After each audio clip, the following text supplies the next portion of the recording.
ഇതെന്താണെന്ന് മനസ്സിലായോ? ഇതാണ് നമ്മുടെ കഞ്ഞിവെള്ളം കേട്ടോ. കഞ്ഞിവെള്ളം കുടിക്കുന്നതിനോടൊപ്പം തന്നെ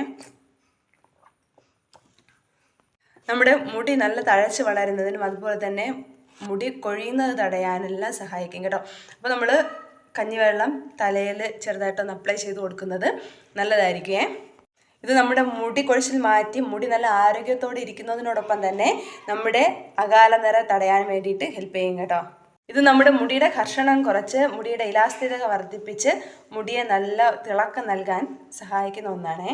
നമ്മുടെ കഞ്ഞിവെള്ളത്തിൻ്റെ ഉയർന്ന പോഷകവും അതുപോലെ തന്നെ ഇതിൻ്റെ കുറഞ്ഞ pH നമ്മുടെ കഞ്ഞിവെള്ളത്തിനെ ഒരു ബെസ്റ്റ് ഹെയർ ട്രീറ്റ്മെൻറ്റ് ഏജൻറ്റാക്കി മാറ്റാൻ വേണ്ടിയിട്ട് ഹെൽപ്പ് ചെയ്യുന്നുണ്ട്. അപ്പോൾ നമ്മൾ ഇത് ആഴ്ചയിൽ 1-2 പ്രാവശ്യം നമ്മുടെ കഞ്ഞിവെള്ളം ചെറുതായിട്ടൊന്ന് മുടിയിലേക്ക് സ്കാൽപ്പിലേക്ക് അപ്ലൈ ചെയ്ത് കൊടുക്കുന്നത് നല്ലതായിരിക്കും. അപ്പോൾ നിങ്ങൾക്ക് ഈ വീഡിയോ ഇഷ്ടപ്പെട്ട് കഴിഞ്ഞാൽ സബ്സ്ക്രൈബ് ചെയ്യാൻ മറക്കരുത്, ലൈക്കും ഷെയറും ചെയ്യാൻ മറക്കരുത്. അപ്പോൾ